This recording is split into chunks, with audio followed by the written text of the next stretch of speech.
Hello दोस्तों, stock market leader में आपका स्वागत है। चैनल को अगर पहली बार विजिट कर रहे हो तो चैनल को जरूर सब्सक्राइब कीजिए, बेल आइकन को हिट कीजिए, आपको नोटिफिकेशन आता रहेगा। आज हम यहाँ पे 3 म्यूचुअल फंड के बारे में बात करने वाले दोस्तों, और तीनों म्यूचुअल फंड में कुछ सेम है क्या, कुछ ओवरलैपिंग है क्या, वो भी हमें यहाँ पे दिख जाएगा। और अभी देखिए यहाँ पे आज हम बात करेंगे Quant small cap fund, SBI small cap fund और Nippon India small cap fund. तीनों स्मॉल कैप फंड के बारे में बात करेंगे। क्वांट बहुत ही जबरदस्त परफॉर्म कर रहा है दोस्तों पिछले 2-3 सालों में। एसबीआई तो लॉन्ग टर्म से और निप्पॉन इंडिया भी लॉन्ग टर्म से अच्छा परफॉर्मेंस दिखा रहे हैं दोस्तों।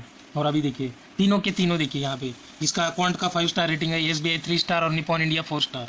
दो सभी के सभी देखिए स्मॉल कैप इक्विटी में इन्वेस्ट कर दे तीनों म्यूचुअल फंड। और ईटी मनी रैंकिंग देखोगे तो क्वांट 2 नंबर पे, एसबीआई 3 नंबर पे और निप्पॉन इंडिया 4 नंबर पे चल रहा है दोस्तों।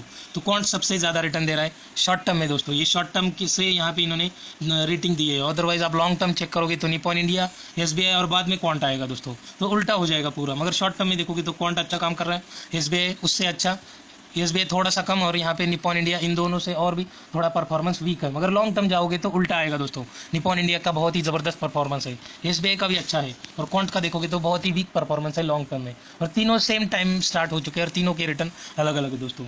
और देखिए तीनों फंड की एज 10 साल 6 महीने, तो यहाँ पे सेम फंड का साइज यहाँ पे एज दिखा रहे हैं, मीन्स 10 साल हो चुके हैं तीनों फंड को स्टार्ट होके। और अभी फंड साइज देखिए, EM quant small cap fund का ईएम है 5565 करोड़, एसबीआई स्मॉल कैप है 18625 करोड़ और Nippon India small cap fund है 31945 करोड़।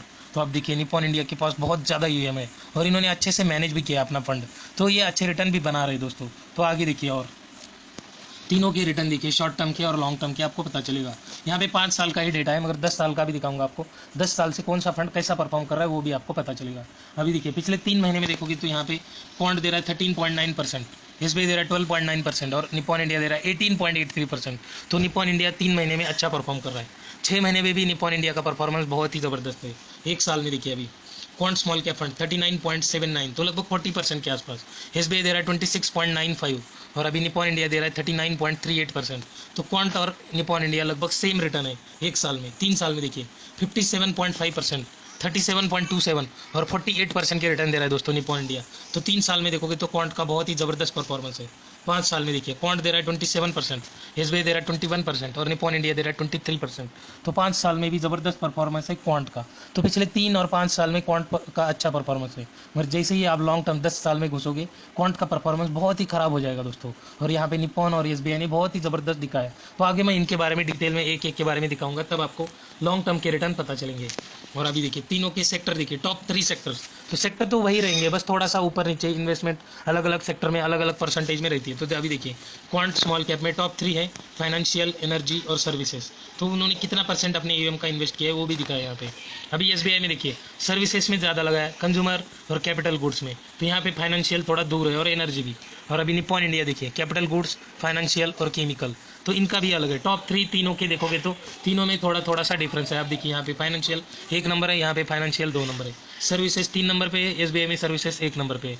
तो एक आध सेक्टर यहाँ पे टॉप 3 में सेम दिख रहा है, अदरवाइज तीनों के यहाँ पे अलग अलग है, क्योंकि तीनों के अलग अलग शेयर भी होंगे दोस्तों, और अलग अलग शेयर्स की क्वांटिटी भी और शेयर में इन्वेस्टमेंट भी अलग अलग रहती है दोस्तों। और अभी देखिए तीनों फंड में स्टॉक देखिए, टॉप 5 होल्डिंग।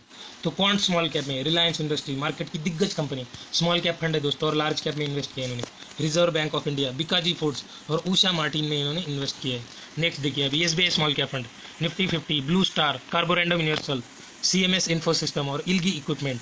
और अभी देखिए Nippon India, TI financial holding, HDFC bank, KPIT engineering और ग्रामीण फाइनेंशियल सर्विसेज। तो देखिए तीनों में तीनों के सब अलग अलग शेयर है दोस्तों, कोई एक भी शेयर तीनों म्यूचुअल फंड में सेम नहीं है। तो ओवरलैपिंग होगा ही नहीं दोस्तों। ओवरलैपिंग मीन्स आपके सेम स्टॉक आनी चाहिए सेम परसेंटेज में, तो शेयर सेम हो सकते हैं मगर आगे जाके परसेंटेज में थोड़ा सा डिफरेंस होगा यहाँ पे, तो आपको वहाँ पे ओवरलैपिंग का ज़्यादा प्रॉब्लम नहीं होगा। और क्योंकि अलग अलग शेयर है तो अलग अलग रिटर्न बनेंगे सब में, तो कौन सा फंड अच्छा परफॉर्म करेगा ये पता नहीं होता दोस्तों, किसी को भी पता नहीं होता है। तो अभी स्मॉल कैप में भी आपको ज़्यादा इन्वेस्ट नहीं करना है। तो अभी स्मॉल कैप में आपने 1 से 2 फंड पकड़ लिए, तो लार्ज कैप में भी एक आध पकड़ लीजिए, मिड कैप में भी। तो ऐसे आप इन्वेस्टमेंट आपकी डाइवर्सिफाई कर दीजिए, क्योंकि अगर स्मॉल कैप में गिरावट आ गई तो मिड कैप लार्ज कैप संभाल लेंगे आपके। लार्ज कैप में ज़्यादा इन्वेस्टमेंट हो जाएगी, तो लार्ज कैप में अगर गिरावट आ गई तो लार्ज कैप में ज़्यादा गिरता ही नहीं दोस्तों, और गिर भी गया तो जल्दी रिकवर भी हो जाता है, क्योंकि लार्ज कैप कंपनियां ज़्यादा उतना तेज़ी से भागती भी नहीं और उतना तेज़ी से गिरती भी नहीं। तो उनका स्टेडी परफॉर्मेंस रहता है, धीरे धीरे गिरते टाइम भी धीरे धीरे और बढ़ते टाइम भी धीरे धीरे रहता है दोस्तों।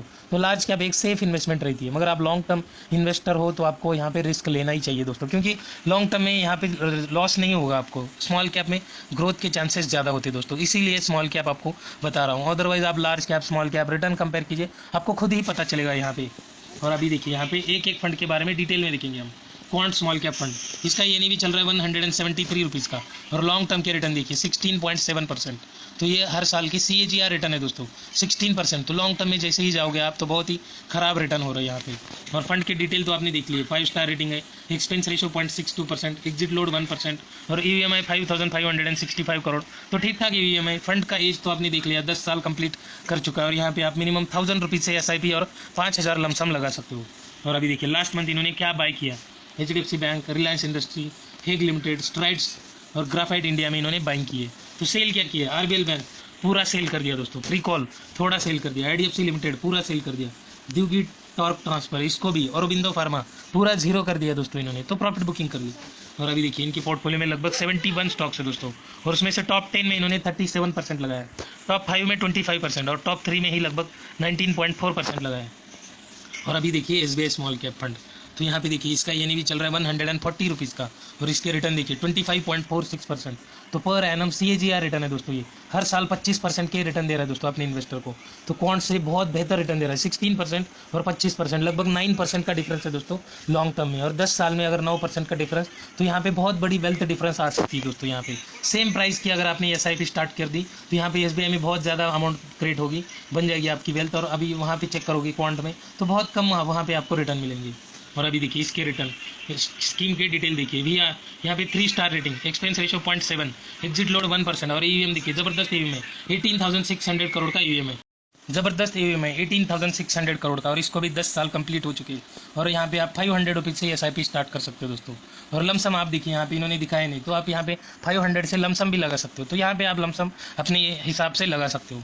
और अब देखिए लास्ट मंथ इन्होंने क्या बाई किया, कृष्णा इंस्टीट्यूट मेडिकल, इस शेयर को बाई किया, CMS info system, Indian energy exchange IEX को, शीला फॉर्म और वी गार्ड इंडस्ट्रीज में इन्होंने बाइंग की है दोस्तों लास्ट मंथ। और सेल क्या किया है, ग्लोबल हेल्थ, त्रिवेणी टर्बाइन, वेदांत फैशन, नवीन फ्लोरिन और लेमन ट्री होटल में इन्होंने यहाँ पे सेलिंग की है थोड़ी थोड़ी, पूरा स्टेक सेल नहीं किया है दोस्तों।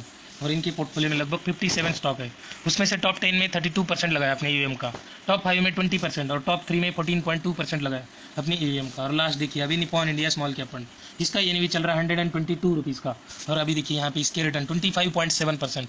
तो सबसे ज़्यादा रिटर्न दे रहा है दोस्तों निपॉन इंडिया इन तीनों में, बहुत ही ज़बरदस्त परफॉर्मेंस है दोस्तों। और लॉन्ग टर्म में 25% की रिटर्न, बहुत ही ज़बरदस्त रिटर्न है दोस्तों। और देखिए इसका फंड की डिटेल देखिए, 4 star rating, expense ratio 0.8%, exit load 1%, और EVM में लगभग 31,945 करोड़, तो लगभग 32,000 करोड़ बोल सकते हो। और कोई लॉक इन नहीं रहता इसमें, और फंड की एज 10 साल कंप्लीट कर चुका है, और इन्होंने यहाँ पे 500 रुपीज़ SIP स्टार्ट कर सकते हो आप, तो बहुत छोटी अमाउंट लगा सकते हो। और लमसम आपके हिसाब से 500, 1000, 5000, 10,000, 1 लाख भी लगा सकते हो दोस्तों, तो आपके हिसाब से आप यहाँ पे इन्वेस्टमेंट कर सकते हो। और इनकी पोर्टफोलियो में देखिए बहुत ही ज़्यादा स्टॉक ऐड किए इन्होंने, 180 स्टॉक ऐड किए अपने पोर्टफोलियो में, टॉप 10 में 16% लगाया, टॉप 5 में 9%, और टॉप 3 में 7%। तो इसके बारे में मैंने डिटेल में वीडियो बनाया दोस्तों, इनके शेयर भी दिखाए। तो इन्होंने ज़्यादा नहीं, पहला एक ही स्टॉक है TI होल्डिंग, उसमें ही ज़्यादा है, बाकी सभी स्टॉक में देखोगे तो अपने EVM का 1%, 1.5%, 1%, 1.5% इतनी ही इन्वेस्टमेंट है। और आगे आगे जाओगे तो 1% के भी नीचे इन्वेस्टमेंट है। तो बहुत ही ज़बरदस्त पोर्टफोलियो बनाया इन्होंने दोस्तों। और अभी देखिए इन्हीं के जैसे बहुत सारे फंड मार्केट में अवेलेबल है, और पर एनम रिटर्न देखिए अभी ऐसे प्रोडेंशियल 29% की रिटर्न दे रहा है दोस्तों एक साल में, और 6,000 करोड़ का इनका फंड साइज है। कोटक स्मॉल कैप 28.65%, यहाँ पे 10,000 करोड़ का इसका EVM है। HDFC स्मॉल कैप 28% की रिटर्न दे रहा है पर एनम, साल के रिटर्न है 18,999, लगभग 19,000 करोड़ का EVM है। बहुत ही ज़बरदस्त फंड है दोस्तों, और आपको यहाँ पे इन्वेस्टमेंट स्टार्ट कर देनी चाहिए। अगर आप इन्वेस्टेड हो तो आराम से इन्वेस्ट करते रहिए, मार्केट ऊपर है नीचे है इसकी कोई टेंशन मत लीजिए, आप SIP चालू रखिए दोस्तों। और अभी देखिए एक्सिस स्मॉल कैप फंड, यहाँ पे 14,000 करोड़ का EVM, 28% की return. HDFC small cap 10,000 crore, 27% की रिटर्न। और DSP small cap fund 10,000 crore का EVM 27% की रिटर्न दे रहा है। तो ऐसे बहुत सारे और भी फंड अवेलेबल है, union small cap, Franklin India, Sundaram finance, Sundaram small cap fund, तो ये भी फंड अच्छा काम कर रहे हैं दोस्तों।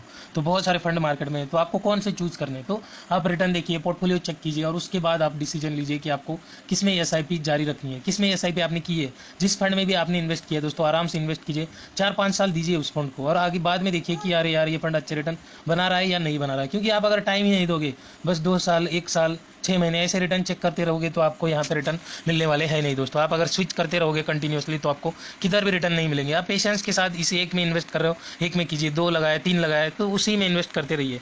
2 से 3 फंड आप ऐड कर सकते हो दोस्तों, स्मॉल कैप फंड। बाद में आप एक आध लार्ज कैप भी पकड़ लीजिए, फिर यहाँ पे मिड कैप भी ऐड कीजिए, मिड कैप के 2 ऐड कीजिए, लार्ज कैप में भी 1-2 ऐड कर सकते हो। तो आप ऐसे डाइवर्सिफाई इन्वेस्टमेंट कीजिए आपकी, तो उससे आपको यहाँ पे अच्छे रिटर्न मिलेंगे लॉन्ग टर्म में। लॉन्ग टर्म में एक आपका डाइवर्सिफाइड पोर्टफोलियो रहेगा, इसकी वजह से आपको अच्छे रिटर्न मिलेंगे लॉन्ग टर्म में। अगर ये वीडियो अच्छी लगी तो वीडियो को लाइक एंड शेयर जरूर करना, चैनल को सब्सक्राइब करना मत भूलना।